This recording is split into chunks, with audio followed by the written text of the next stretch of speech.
Hello everyone. तो कैसे हो आप लोग? आशा करता हूँ अच्छे होंगे, आपकी स्टडी बहुत अच्छी चल रही होगी। मैं मलकित स्वागत करता हूँ आपका तहे दिल से हमारे यूट्यूब चैनल जिसका नाम है MR एजुकेशन पॉइंट। और जिस किसी ने भी अभी तक हमारा चैनल सब्सक्राइब नहीं किया तो प्लीज़ जाकर सब्सक्राइब कर लियो, क्योंकि सब्सक्राइब करने के आपसे हम कोई भी पैसा नहीं लेते, ना आपको सब्सक्राइब करने का पैसा देना होगा और ना ही हमारी जो वीडियो डालते हैं उसको विजिट करने का आपको पैसा देना होगा। इसलिए प्लीज़ जाकर पहले चैनल को सब्सक्राइब करें, वीडियो को लाइक और अपने दोस्तों के साथ शेयर बिल्कुल करते रहें। और अगर आपको PSCB CBSE या हरियाणा बोर्ड की किसी भी सिलेबस में कोई दिक्कत हो रही है, उसके उद्देश्य से हमने एक और चैनल बनाया है जिसका नाम है इम्पैक्ट एजुकेशन पॉइंट। इस वीडियो के डिस्क्रिप्शन में उसका आपको लिंक मिल जाएगा। उस चैनल को भी प्लीज़ जाकर आप क्या कर लो, सब्सक्राइब कर लो और वीडियो को आगे से आगे शेयर कर लो। जैसा कि आपको पता है, हम इस वीडियो में डिस्कस कर रहे थे किसको, मौर्य वंश को। और इससे पहले हमने डिस्कस कर थी 2-3 वंश, जिसके अंदर हमने सबसे पहले डिस्कस किया हर्यक वंश, उसके बाद डिस्कस किया शिशुनाग वंश, उसके बाद नंद वंश। और नंद वंश के ही जो लास्ट रूलर था धनानंद को ही मारकर मौर्य वंश का क्या हुआ, नींव डाली गई। किसने? चंद्रगुप्त मौर्य ने। और किसकी मदद से उसने धनानंद को मारा था? चाणक्य को। तो बिल्कुल डीपली पढ़ेंगे और आप मेरे साथ इस वीडियो में बने रहे। आपका कोई भी डाउट मैं रहने नहीं दूंगा, लेकिन आपको क्या करना है, सिर्फ शुरू से लेके एंड तक इस वीडियो को देखना है। बीच में बिल्कुल भी स्किप नहीं करना, क्योंकि अगर आप बीच में स्किप करते हो तो कई बार ऐसे क्वेश्चन होते हैं कि वही आपके रह जाते हैं। तो इस वीडियो में हम बिल्कुल डिस्कस करेंगे मौर्य वंश को, तो बने रहिए मेरे साथ इस वीडियो में। तो डिस्कस करते हैं आज का हमारा टॉपिक जो क्या है, मौर्य वंश, जिसका टाइम पीरियड 323 BC से लेके 185 BC तक रहा।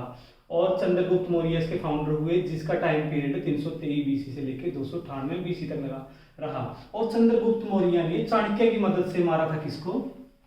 धनानंद। किसको मारा था? अब देखो, पहले ही देखो बनता क्या है कि चाणक्य ने चंद्रगुप्त मौर्य की मदद क्यों की और क्यों धनानंद को मारा। क्योंकि जिस टाइम नंद वंश का लास्ट रूलर कौन था? धनानंद था। उसका ऐसा माइंड हो गया था कि वो लोगों को लूटना स्टार्ट कर दिया था। उसने जनता को इतने दुख तकलीफ दिए, उनको इतने दुखों में रखा, उनसे वो कर भी लिए गए जिनको देने के उनकी क्या थी, जो उनसे पालन पोषण होता था, कहने का मतलब उनसे कर भी नहीं दिया जाता था, वो उनको मार पीट के भी कर लिया करता था। इसकी वजह से उन्हें छोटी छोटी वस्तुओं भी बहुत बड़ा कर लगाया हुआ था, और जिसकी वजह से जनता उससे बहुत दुखी थी। चारों तरफ हफड़ा तफड़ी मची हुई थी, सारे के सारे उससे घृणा करने लगे थे, गुस्सा था जनता के बीच में। इसी तरह उसी राज्य में एक टाइम क्या हुआ करता था, एक चाणक्य नाम का एक ब्राह्मण रहा करता था, जो अपने राज्यों को इस दुखी स्थिति में देखना बिल्कुल पसंद नहीं करता था। इसीलिए उसने जो धनानंद के एक मंत्री हुआ करता था, उसका वो दोस्त हुआ करता था, उन्होंने दोनों ने क्या किया, स्ट्रेटजी बनानी स्टार्ट कर दी कि हम क्या करेंगे, धनानंद को मारने की क्या करेंगे, जो प्लानिंग बनाएंगे। लेकिन जब इस धनानंद को इस बात का पता लगा तो उन्होंने क्या कर लिया, उन दोनों को बुलाया और बंदी बना लिया गया और कहा कि जो ये चाणक्य नाम का ब्राह्मण है, तो इसने हमारे साथ क्या किया है, धोखा किया है, इसीलिए इसका सर धड़ से अलग किया जाएगा। और उसका सर जो है धड़ से अलग किया गया और राजधानी में उसके एक खंभे पे उसका सर लटका दिया गया। और इसी सिचुएशन में इस स्थिति थी, सारी की सारी जो घटना है उसको देख रहा था उसका पुत्र, जो कौन था, चाणक्य, जिसको कौटिल्य भी कहा जाता था। वो मात्र 14 वर्ष का था और ये सारी घटना वो देख रहा था। उसकी आंखों में बेचारे के में बहुत आंसू थे, क्योंकि उसके पिता का सर जो राजधानी में लटकाया हुआ था। तो जब वहां से सारे चले गए, उसके बाद उसने अपने पिता के सर को और अपने पिता के शरीर को उठाकर अकेले ने उसको दफनाया और गंगा नदी का जो पानी है उसके पानी की कुछ बूंदे हाथ में लेके कसम खाई कि जब तक मैं धनानंद को नहीं मार देता तब तक मेरे पिता की जो आत्मा को शांति कभी भी नहीं मिल सकती, और तब तक मैं एक भी अन्न का दाना भी ग्रहण नहीं करूंगा। इसीलिए वो अकेला तो उसका सामना नहीं कर सकता था, इसीलिए उसने स्टार्ट कर दिया ढूंढना किसी बहादुर व्यक्ति को। इसी तरह जब वो क्या हुआ, वहाँ से चला गया और ऐसा माना जाता है कि वो तक्षशिला यूनिवर्सिटी में एक अच्छा अध्यापक हुआ करता था। उसके बाद उसने शिक्षाएं देनी स्टार्ट कर दी। लेकिन जब वो एक दिन तक्षशिला यूनिवर्सिटी में जा रहा था तो रास्ते में उसने 2-3 व्यक्ति देखे जो राजा प्रजा का खेल खेल रहे थे, जिनमें से एक था कौन, चंद्रगुप्त मौर्य। तो जब उसने देखा कि कोई लड़का उधर राजा बना हुआ है, छोटी सी उम्र में इतना बड़ा साहस कैसे कर सकता है, तो उसने उससे बात करने की कोशिश की। लेकिन जब वो बात करने, कौन, चाणक्य, उससे बात करने लगा किससे, चंद्रगुप्त मौर्य से, तो कहने का मतलब उसने कहा कि तुम्हारा गुरु कौन है। उससे पहले अगर वो बात करता तो एक बीच में एक शेर आया जंगल से निकल के। तो जब शेर आया तो उसने क्या किया, चंद्रगुप्त मौर्य ने या उस बच्चे ने तलवार निकाली और उसका सर शेर का धड़ से अलग कर दिया। इससे वो आश्चर्यचकित हो गया कि इतनी छोटी सी उम्र में इतना बड़ा साहस, या मेरे को उसने मेरी जान बचाई। तो उसने क्या कहा, तुम्हारा क्या नाम है? तो उसने बोला चंद्रगुप्त मौर्य। तो उसने बोला कि तुम क्या ये राजा क्यों बने हो? उसने कहा कि मैं, देखो मेरा शुरू से ही ये मकसद था कि मैं एक अच्छा राजा बनूं, या और अच्छा राजा बन के किसकी हत्या करूं, धनानंद की। तो जब उस चाणक्य ने पूछा कि तुम धनानंद की हत्या क्यों करना चाहते हो, इसलिए उसने बोला चंद्रगुप्त मौर्य ने कि धनानंद ने ही मेरी जो माता है उसका क्या किया था, उस पर अत्याचार किए थे, उसको बदनाम करके पूरे राज्य से बाहर निकाल दिया था, और उसी बात का मैं बदला लेना चाहता हूँ। किससे? धनानंद से। इसी तरह दोनों आपस में मिलकर किसको स्ट्रेटजी बनाने लगे। फिर धनानंद को मारने के बाद उन्होंने क्या किया, जो उनका प्लान था सक्सेसफुल हुआ। उसके बाद इन दोनों ने मिलकर किसकी हत्या करवा दी? धनानंद की। और फाउंडर बना कौन? चंद्रगुप्त मौर्य। कौन से वंश का? मौर्य वंश का। तो अब स्टार्ट करते हैं चंद्रगुप्त मौर्य के बारे में। यही थी कहानी दोनों के जुड़ के किसको मारने की? धनानंद की। उसके बाद अब हम डिस्कस करेंगे चंद्रगुप्त मौर्य के बारे में। ये तो सिर्फ मैंने आपको ये बताया कि धनानंद की मृत्यु उन्होंने क्यों की थी, वजह क्या थी। एक तो अपनी माता का बदला लेना चाहता था और एक अपने पिता का। इसी उद्देश्य से उन्होंने किसको मरवा दिया? धनानंद का, जो नंद वंश का लास्ट रूलर हुआ करता था। अब हम पढ़ते हैं चंद्रगुप्त मौर्य। ऐसा कहा जाता है जो यूनानी लेखक थे उन्होंने चंद्रगुप्त मौर्य को एक यूनानी नाम दिया था, जिसको क्या कहा जाता था? सेंड्रोकोट्स। इसका यूनानी नाम ही क्या है चंद्रगुप्त मौर्य का? सेंड्रोकोट्स। और इसी के दरबार में दो व्यक्ति या यूनानी लेखक रहा करते थे जिनका नाम था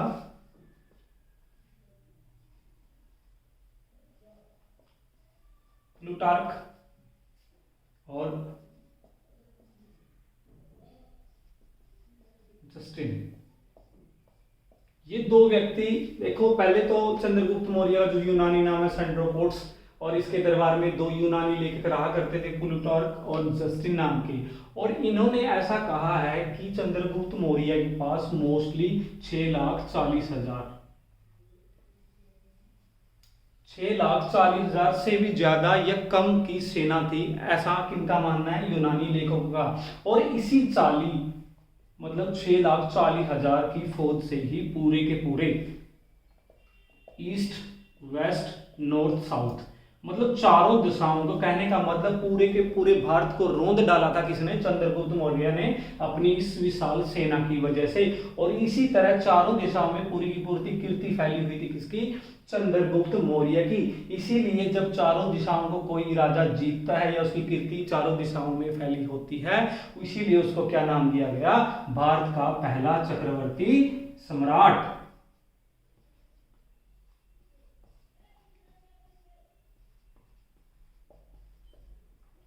मैंने पिछली वीडियो में आपको बताया था कि भारत का सबसे पहला सम्राट कौन था, तो वो कौन था? धनानंद था। लेकिन अगर आपसे क्वेश्चन पूछा जाए कि भारत का चक्रवर्ती सम्राट किसे कहा जाता है, तो वो कौन कहलाएगा? चंद्रगुप्त मौर्य।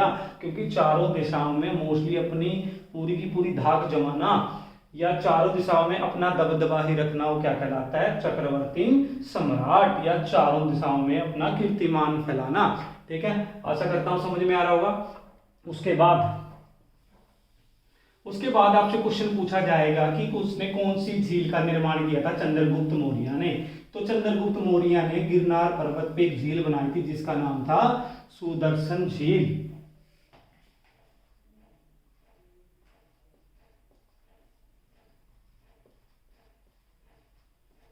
सुदर्शन झील का निर्माण किया किसने? चंद्रगुप्त मौर्य ने। और पर्वत कौन सा था? गिरनार पर्वत।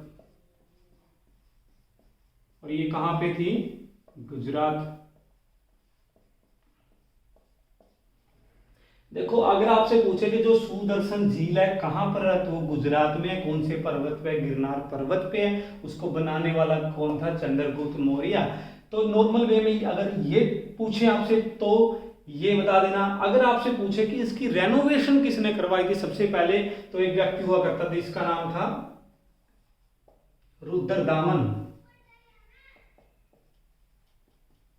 जो शक वंश का था। शक वंश का रूलर हुआ करता था रुद्रदामन, जिसने मुरम्मत करवाई थी किसकी, सुदर्शन झील की। ठीक है ना। बनाने वाला कौन था, चंद्रगुप्त मौर्य, लेकिन उसकी रेनोवेशन या मुरम्मत करवाने वाला रूलर कौन हुआ है, रुद्रदामन, जो कौन से वंश का था, शक वंश का। ठीक है ना। अगर आपसे रेनोवेशन पूछे तो रुद्रदामन ने करवाई थी पहली बार, और इसने इसका जिक्र किसमें किया था, एक अभिलेख था जिसका नाम था जूनागढ़ अभिलेख।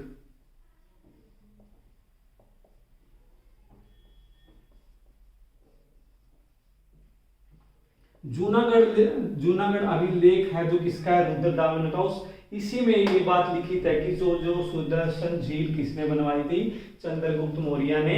उसी का उल्लेख मिलता है हमें कहां से, जूनागढ़ अभिलेख। अगर ये क्वेश्चन पिछली बार भी आया था कि सबसे लंबा अभिलेख जो संस्कृत भाषा का है वो कौन सा है, तो वो कौन सा है, जूनागढ़ अभिलेख। और किसका है, रुद्रदामन का, जो शक वंश का हुआ करता था।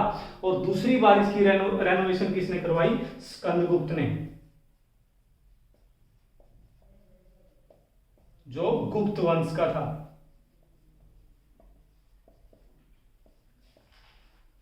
सुदर्शन झील किसने बनवाई, चंद्रगुप्त मौर्य ने, गिरनार पर्वत गुजरात में। ठीक है ना।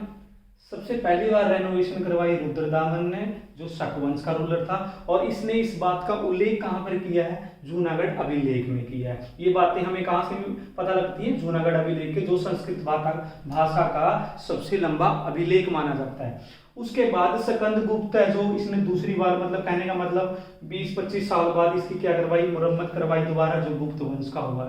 ठीक है ना। आशा करता हूं समझ में आ रहा होगा। और इसने भी इस बात का उल्लेख कहां पर किया है, जूनागढ़ अभिलेख में किया है। ठीक है ना। उसके बाद आशा करता हूं समझ में आ रहा होगा। उसके बाद जो इंपॉर्टेंट घटना घटित हुई 305 बीसी में,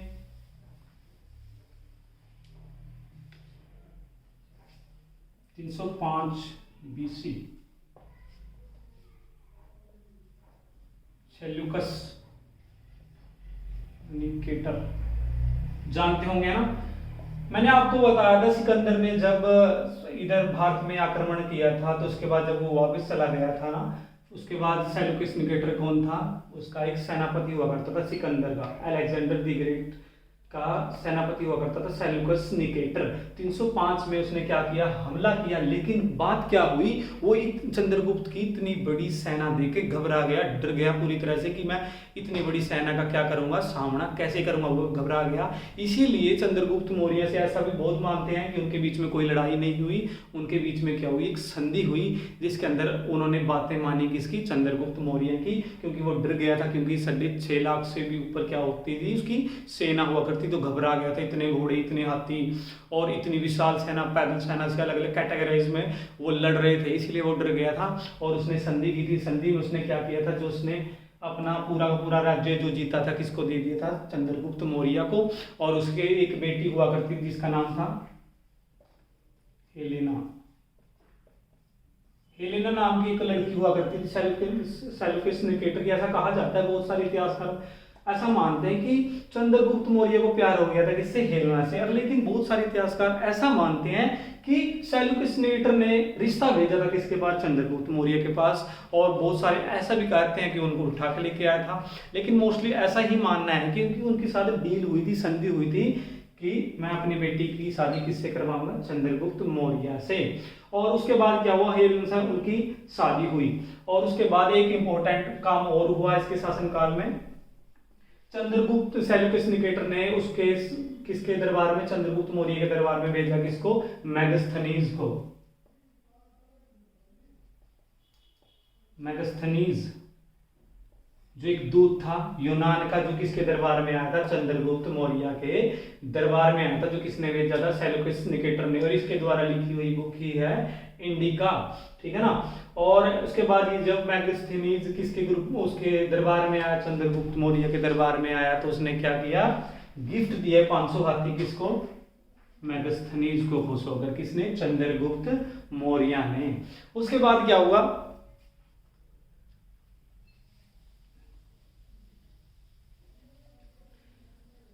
उसके बाद चंद्रगुप्त मौर्य ने प्रथम जैन महासमिति का निर्माण करवाया। उसके बाद जो मोस्टली ऐसा कहा जाता है कि उसका जो लास्ट मोमेंट है, ये लास्ट अपना जीवन व्यतीत किया उसने कर्नाटक के श्रवणबेलगोला ने किया।